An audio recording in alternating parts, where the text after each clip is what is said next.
네, 반갑습니다. 오늘 의사과학자 양성 방안에 대한 정책 좌담회를 시작하겠습니다. 오늘 좌담회 진행을 맡은 서울대학과대학의 강대희 교수입니다. 여러분 다 아시지만 우리 의사과학자에 대한 이슈는 지금 한두 번 논의된 바가 아닙니다. 잘 아시다시피 의사과학자는 지금 새 정부, 윤석열 정부의 국정과제에 들어가 있습니다. 국정과제 25번에 의료 발전에 있어서 가장 중요한 융합형 인재를 키우는데 바로 거기에 의사과학자 양성이라는 단어가 들어있기 때문에 아마 이번 새 정부에서 의사과학자 양성에 대해서는 국정과제 모니터링하는 팀이든지 계속해서 이 이슈는 진행이 될 것 같습니다.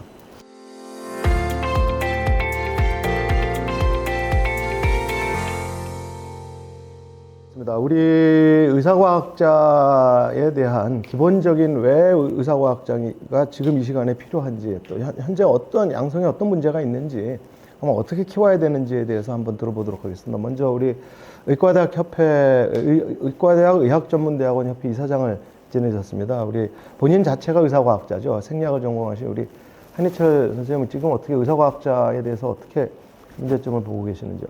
우리가 우리나라에서 이제 의학이라는 얘기를 자꾸 할 때는 사실 저희가 배울 때는 이제 의학은 사이언스 앤 아트라고 배웠거든요. 그래서 의학은 항상 그 미지의 세계를 개척하는 그런 역할을 하는 사이언스 파트가 있고, 그 다음에 그것들에서 나온 결과들을 가지고 이제 환자들에게 적용하는 그 진료 부분, 이렇게 저희가 크게 나눠서 역할을 얘기하는데요. 아마 우리나라에서는 이 두 가지 중에서 연구보다는 오히려 이 진료 쪽이 굉장히 강화되어 있는 그런 상태입니다.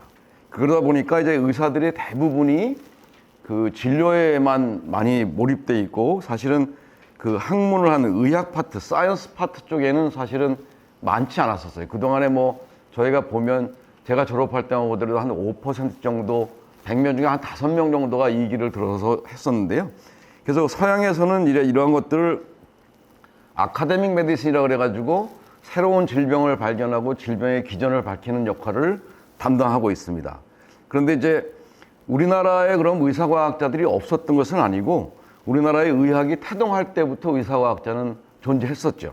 근데 저희가 지금 시점에서 의사과학자가 이렇게 굉장히 관심을 받게 된 건 제가 보기에는 코로나라고 생각합니다. 코로나라는 것은 저희가 알지 못하는 질병이고 약제도 없었기 때문에 굉장히 당황스러웠죠. 온 세계가 당황스러웠고, 결국 그런 것들에 대한 백신을 연구자들이 만들어낸 것 때문에 이 위기를 넘기고 있는데요. 이제 그런 것 때문에 과연 이게 의학이 진료만 하는 게 아니라 굉장히 이런 사이언스 파트가 중요하구나라는 걸 아마 전 세계가 느꼈을 거고, 우리나라도 아마 그걸 크게 느꼈을 거라고 생각합니다. 그런데 우리나라에 의사과학자들이 있었는데 왜 그러면 그동안은 거의 우리가 인지를 못하고 있다가 갑자기 이렇게 의사과학자 얘기가 나왔느냐 하면, 그동안에 이제 의사과학자들이 우리나라의 어떤 의학을 학문으로 생각하는 것보다는 주로 환자 진료하는 쪽에 치중되었었기 때문에 예를 들면 연구재단에 의학학 분야가 생겼다가 없어졌다가 이런 일들이 생겼었어요. 그래서 의학을 과연 우리가 얼마나 학문적인 부분을 생각하느냐, 이것이 저희는 좀 부족하다고 생각하고요. 그래서 새로운 의학을 개척하는 노력은 별로 없이 열매만을 주로 이용한 그런 결과라고 생각하는데, 저희가 앞으로는 이제 그런 것들을 좀 고쳐나가야 된다고 생각합니다.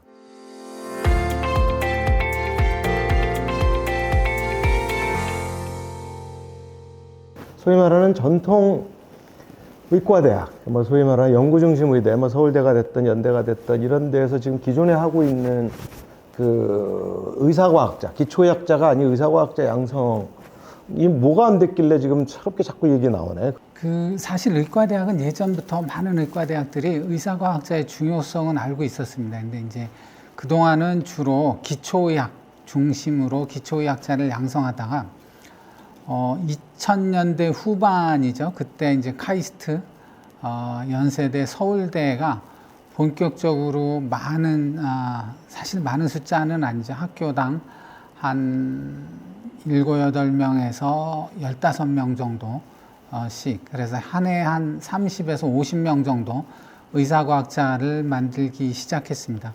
그리고 그게 지금 이제 한 15년 정도 흘러서 우리가 한번 이제 평가를 해봐야 될 시간이고, 여기서 어떻게 하면 더 잘 될 수 있을까 좀 고민도 해봐야 될 것 같습니다. 그리고 다행인 것은 이제 사회와 정부도 의사과학제 중요성을 인식하고 여기에 관심을 갖고 지원을 하기 시작했다는 것입니다. 그래서 복지부는 연구중심병원, 또 이제 최근에는 융합형 의사과학자 지원 사업을 학부생, 대학원생 중심으로 시작을 하고 있습니다.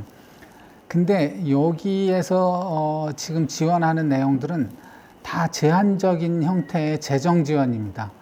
연구비하고 일부 장학금 보조 형태인데, 이것도 굉장히 큰 도움이지만 이것 갖고서는 한계가 있습니다. 그래서 저희가 느낀 거는, 먼저 첫 번째, 아까 한희철 교수님도 잠깐 말씀하셨는데요. 그 어렵게 그 의사과학자, 특히 이제 우리가 좁은 의미로 말하면 MD, PhD인데요. 의사를 마치고 전일제 박사과정을 마친 사람들이 일할 공간이 그렇게 많지 않습니다. 그리고 미국도 그렇고 이 사람들이 가장 일해서 보람을 느낄 수 있는 공간이 임상 영역에서 환자도 진료하면서, 환자는 한 10 내지 20% 진료하고 그 경험을 바탕으로 자기 과학기술을 접목해서 새로운 언맷 메디컬 니즈를 해결할 수 있는 방법을 찾아 나가는 거거든요. 근데 이런 데 있어서 많은 허들이, 일단 임상에 가더라도 지금 우리나라 그 많은 의과대학이나 병원 현실에서 진료 수익으로 병원 경영을 유지하고 그 다음에 남는 시간에 연구와 교육을 하는 체제로 되어 있습니다.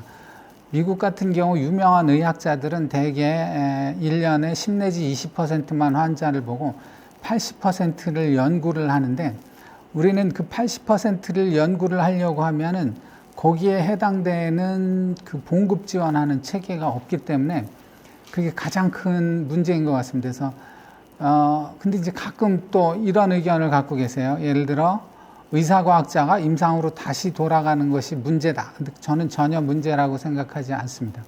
그 임상에서 환자를 그 적당히 보면서 연구를 해서 언맷 메디컬 니즈를 찾아갈 수 있고, 미국의 경우도 그런 사람들이 의사과학자가 활동하는 주된 공간입니다. 그리고 이제 한 20% 정도는 연구만 할 수 있는 포지션, 그리고 한 10 내지 20%는 산업계 진출, 이 정도 포트폴리오가 적당하다고 생각합니다. 그래서 첫 번째는 의사과학자가 활동할 공간, 특히 임상에서 근무할 때 이 사람들이 연구할 수 있는 그 봉급이나 여러 가지 여건을 지원할 수 있는 체계가 구축돼야 되고요.